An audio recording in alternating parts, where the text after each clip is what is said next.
Numa época antiga, muito antes dos reis, das cidades e dos impérios, algo caiu do céu. Não foi uma estrela, nem um cometa. Foi uma presença, um brilho que virou sombra. Dizem que não foi apenas um, mas centenas. Seres com olhos de fogo e vozes que estremeciam montanhas. Eles desceram, não porque foram expulsos, mas porque escolheram cair. A terra tremeu, o silêncio do céu foi quebrado. E os homens ficaram confusos entre adoração e terror.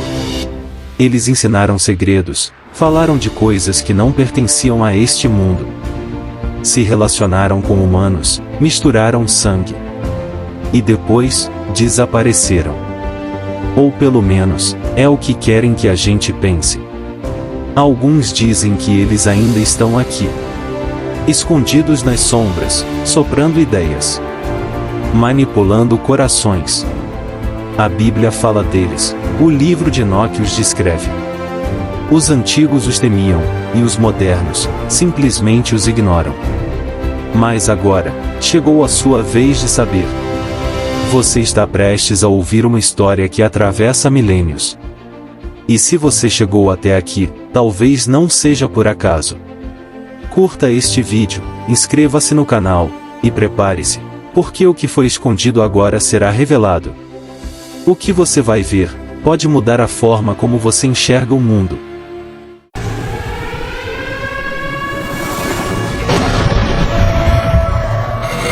Antes da terra ser moldada, antes que o tempo tivesse nome, havia a guerra.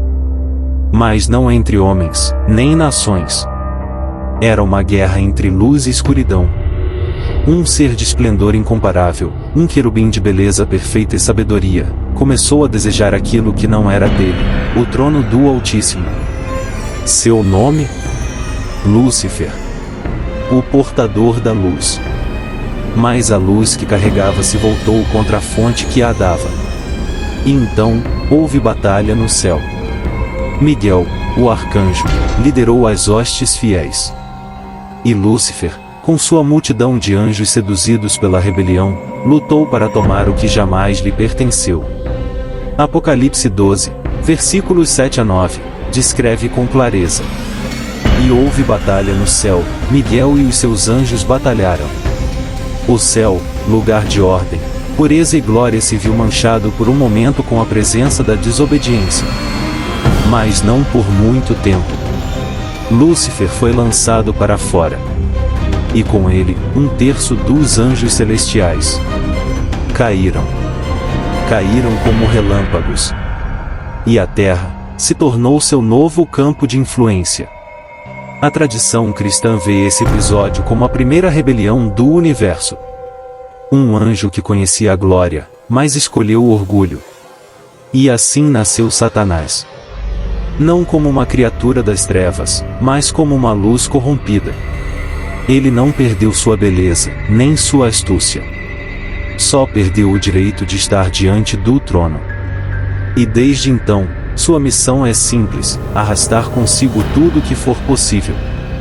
Ele não odeia só a Deus. Ele odeia a imagem de Deus, em você. E foi por isso que ele não parou. A guerra do céu continuaria aqui embaixo. Depois da rebelião no céu, a terra se tornou o palco da próxima fase deles. E foi aí que algo ainda mais estranho aconteceu. O livro de Gênesis, no capítulo 6, revela um dos textos mais enigmáticos de toda a Bíblia.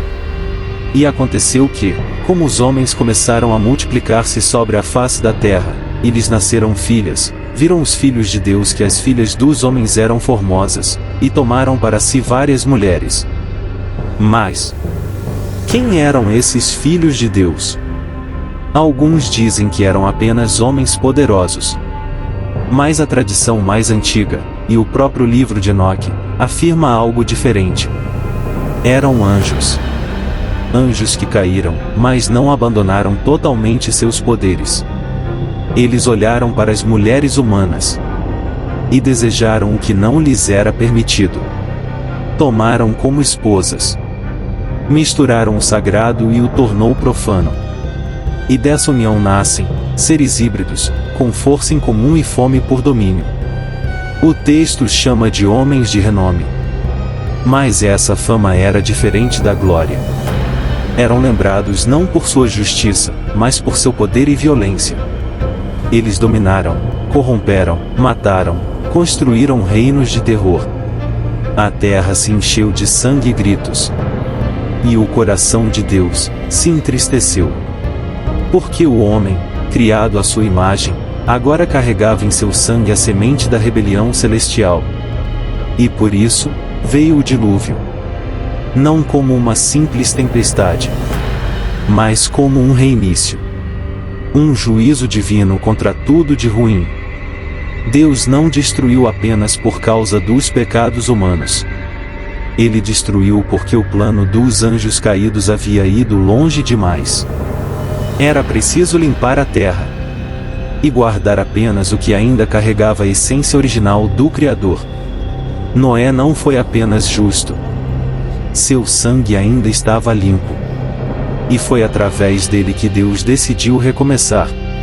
Uma paz, por um breve momento, um tempo depois o caos voltou à terra. Por um tempo o céu tolerou em silêncio. Mas quando os da terra, só ouvia gritos e lamentos. A ira de Deus desceu como fogo. Os anjos caídos, aqueles que haviam quebrado a fronteira entre céu e terra, não escaparam. Eles haviam ensinado feitiçaria, revelado segredos de guerra, corrompido o coração dos homens e das mulheres. Mas agora seriam julgados. Segundo o antigo livro de Enoque, Deus enviou os arcanjos para agir. Miguel, Rafael, Gabriel, cada um com uma missão. Os anjos rebeldes foram capturados e lançados em prisões eternas, em trevas profundas. O apóstolo Judas confirma isso em sua carta, capítulo 1, verso 6.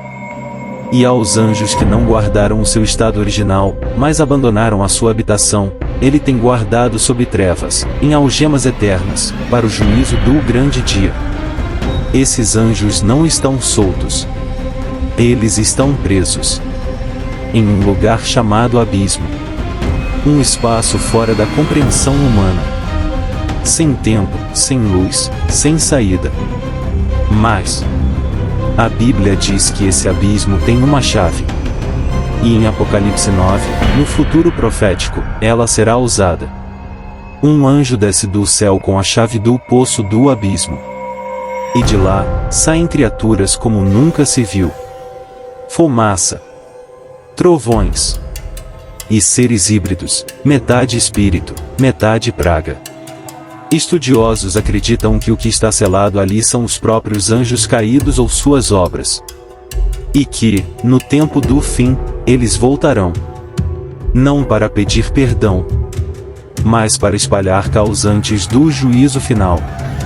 A ira de Deus os prendeu. Mas a justiça completa ainda está por vir. Porque até o pior lugar tem um relógio. E quando a última hora chegar, os que caíram não terão onde se esconder. Eles caíram. Foram julgados. E muitos foram trancados no abismo. Mas e se nem todos estivessem lá? E se parte deles, ou suas ideias ainda estivessem agindo agora? Você já sentiu como se o mundo estivesse mergulhado em uma névoa invisível? Como se a verdade tivesse sido distorcida? Como se o mal tivesse ganhado uma nova máscara? A Bíblia nos dá um aviso claro, em 1 Timóteo 4:1.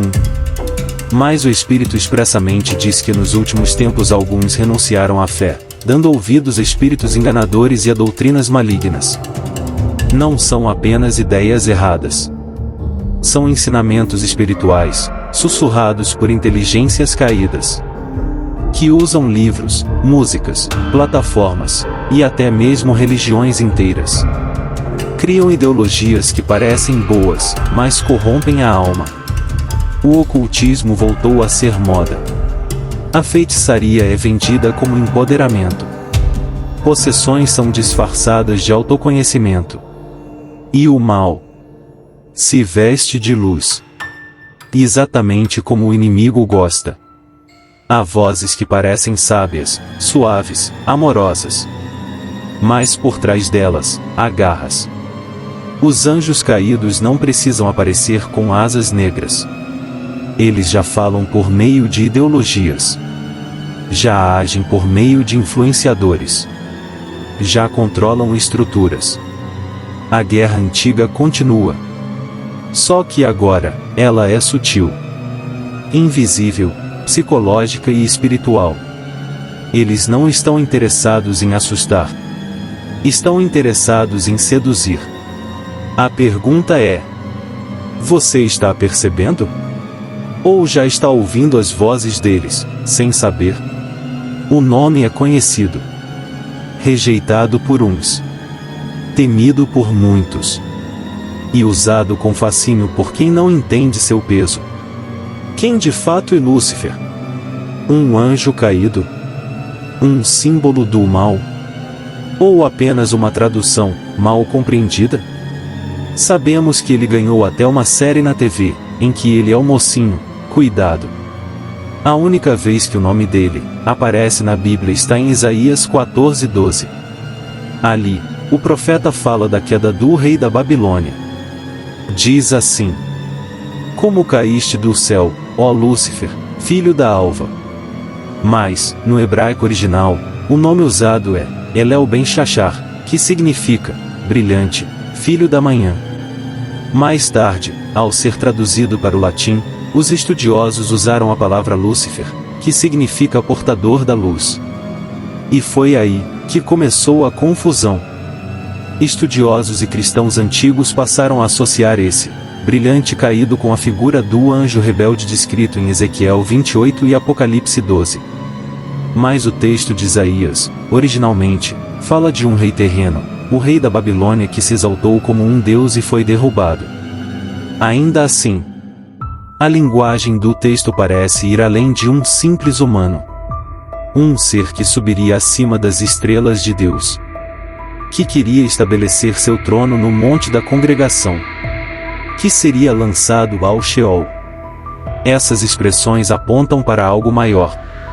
Assim, muitos cristãos ao longo da história entenderam que, por trás do rei humano, havia um espírito de orgulho, um modelo de rebelião celestial. Então ele se tornou o símbolo daquele que era luz, mas caiu. Seria ele Satanás? A tradição cristã diz que sim. Porém, seja mais do que um nome. Talvez seja um espelho do orgulho que habita qualquer ser, que quer ocupar o lugar de Deus.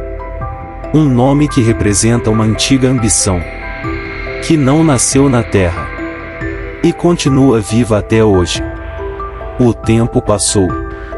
As águas do dilúvio recuaram. E os homens voltaram a construir. Mas não esqueceram. Em cada civilização antiga, há rastros de seres que vieram do céu, e andaram entre os homens. E ensinaram coisas que pareciam mágicas, ou divinas. Os sumérios os chamavam de Anunnaki, aqueles que do céu desceram à terra. Os egípcios falavam de deuses com cabeças de animais, com poderes além da carne. Os babilônios ergueram zigurates, torres que, segundo eles, conectavam o céu e a terra. Coincidência? Ou memória de uma era anterior, onde os vigilantes ainda andavam por aqui? O livro de Enoque menciona que os anjos caídos ensinaram os homens a construir armas, fazer encantamentos, manipular metais e criar ilusões. Alguns estudiosos modernos sugerem que muito do conhecimento avançado dessas civilizações não foi apenas humano, mas herdado de seres caídos, que se passaram por deuses. Eles trouxeram conhecimento e também destruição. Torres, pirâmides, portais. Seriam apenas obras humanas? Ou sinais de um contato antigo, que hoje chamamos de lenda? A Bíblia não nos dá todos os detalhes, mas ela deixa pistas. E quando cruzamos essas pistas com os relatos antigos, uma coisa fica clara.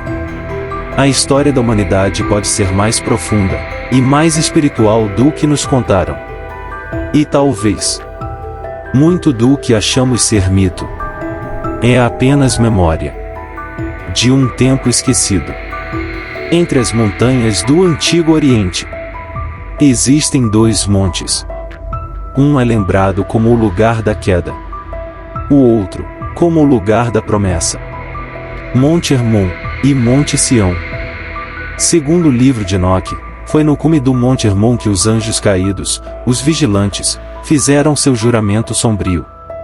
Ali, eles desceram, tomaram mulheres, e selaram o pacto que traria a causa ao mundo. O nome Hermon vem de uma raiz hebraica que significa maldição. E por séculos, esse monte foi associado à queda. Agora observe. Monte Sião, a morada do Altíssimo. O lugar onde Deus estabeleceu sua presença. De onde fluem palavras de vida. Um monte representa a rebelião dos céus. O outro, a redenção da terra. E assim, a guerra que começou entre tronos invisíveis, se estendeu até os montes da criação. Uma batalha entre dois altares. Dizem que eles voltarão nos últimos dias. Apocalipse 9 fala sobre isso. Um poço sendo aberto. E criaturas que o mundo moderno jamais conseguiria explicar. Do abismo, saem seres de trevas. Antigos. Livres, por um curto tempo. E então começa a grande colheita espiritual. Em Apocalipse 16, lemos sobre os reis da terra se unindo ao dragão, o inimigo, em um pacto final. Eles se preparam para o Armagedon. Uma última guerra. Mais perigosa do que com armas. Reinos espirituais e visíveis. Céu contra inferno. A rebelião dos anjos que começou antes da terra terminará sobre ela. Cuidado! Ela já começou, só que numa espécie de recrutamento. Os anjos caídos querem corações. Deus quer filhos. E o campo de batalha é a alma. Mas há esperança. Porque o Cordeiro, aquele que venceu a morte, já escreveu o final da história. E mesmo que o céu se abale, mesmo que o abismo se abra, aqueles que permanecem firmes na luz não serão tocados pelas trevas. Algumas profecias estão se cumprindo. E o que antes era apenas sussurro, agora ecoa como trombeta. Compartilhe este vídeo com quem precisa despertar. Curta, inscreva-se.